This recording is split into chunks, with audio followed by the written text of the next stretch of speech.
وعليها ما اكتسبت.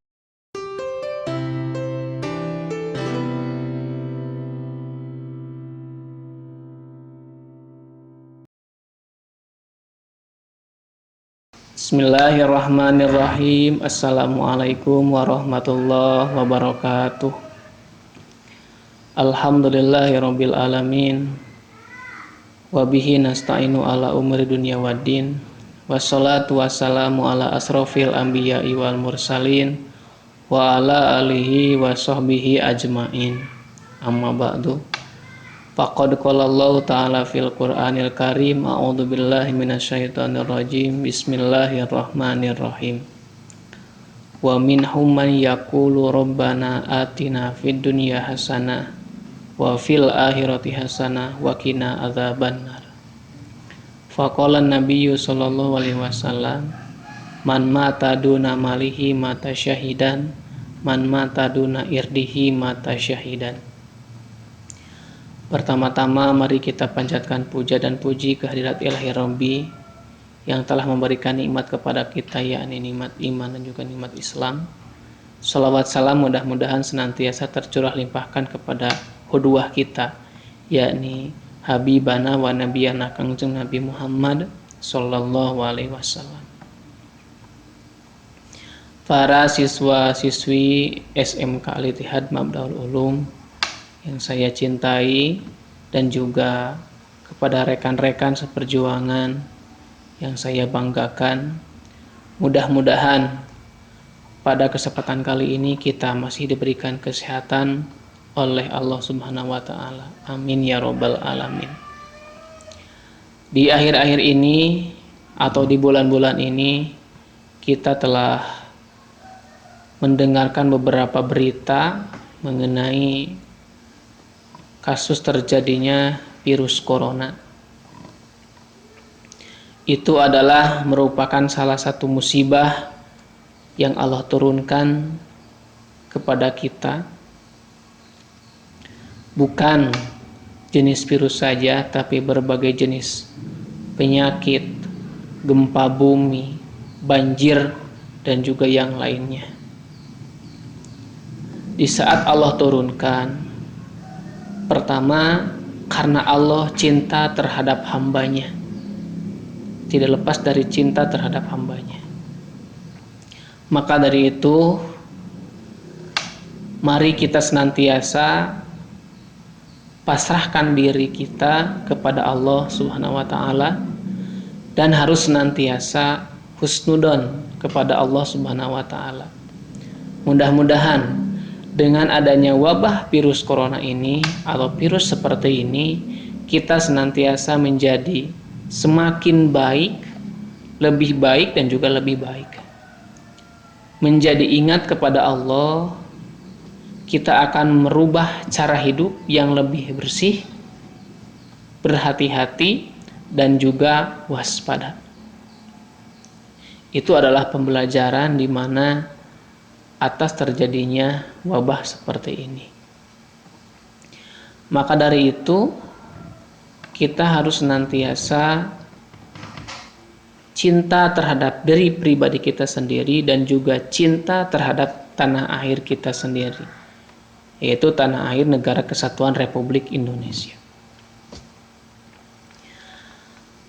Mencintai tanah air adalah hal yang sifatnya alami pada diri manusia, karena sifatnya yang alamiah melekat pada diri pribadi manusia. Maka dari itu tidak dilarang oleh agama sepanjang tidak bertentangan dengan ajaran dan juga nilai-nilai Islam. Meskipun cinta tanah air bersifat alamiah, bukan berarti Islam tidak mengaturnya. Islam sebagai agama yang sempurna bagi kehidupan manusia mengatur fitrah manusia dalam mencintai tanah airnya agar menjadi manusia yang dapat berperan secara maksimal dalam membangun kehidupan berbangsa dan juga bernegara, serta memiliki keseimbangan hidup di dunia dan juga di akhirat. Tanah air bisa berarti karena ada penghuni di dalamnya. Soalnya kalau misalkan tidak ada penghuni di dalamnya, tidak ada artinya. Yaitu karena adanya manusia di dalamnya. Dan juga ada kerabat di dalamnya, yaitu kerabat kita di dalamnya. Lalu selanjutnya ada pertanaman atau ada tanam-tanaman di dalamnya. Dan juga ada air di dalamnya. Bukan murni tanah di dalamnya.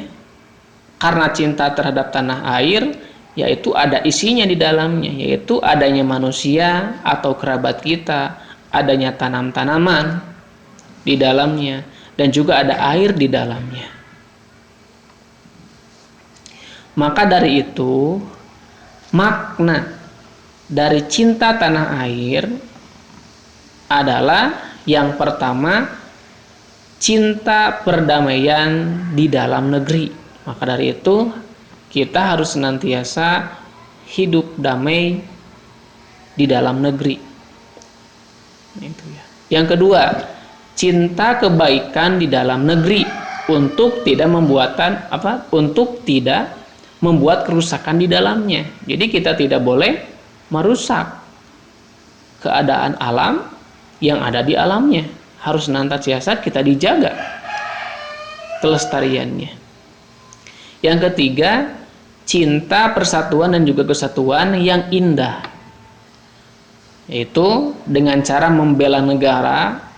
Bagaimana kita selaku pelajar di sekolah membela negara, yaitu kita dengan cara belajar dengan sungguh-sungguh, berbakti kepada kedua orang tua. Itu sudah ciri dari membela negara.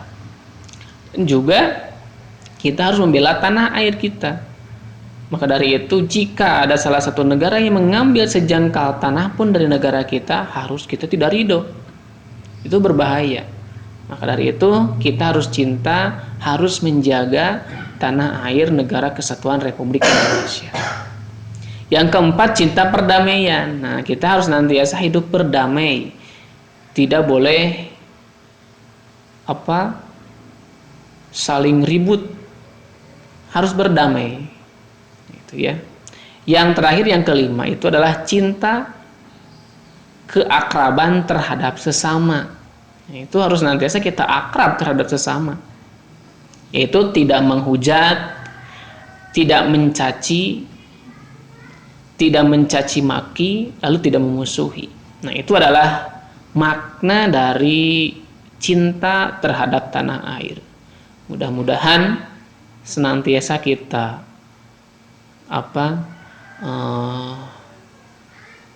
menjalankan kelima makna tersebut. Rasul pernah berkata seperti ini, man mata duna malihi mata syahidan, man mata duna irdihi mata syahidan.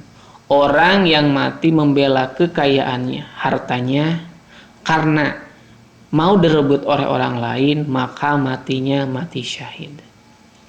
Orang yang mati membela kehormatan demi anak-anaknya, maka matinya itu adalah mati syahid. Itu adalah pembelajaran yang disampaikan oleh Rasul kepada umatnya. Nah, jadi kesimpulan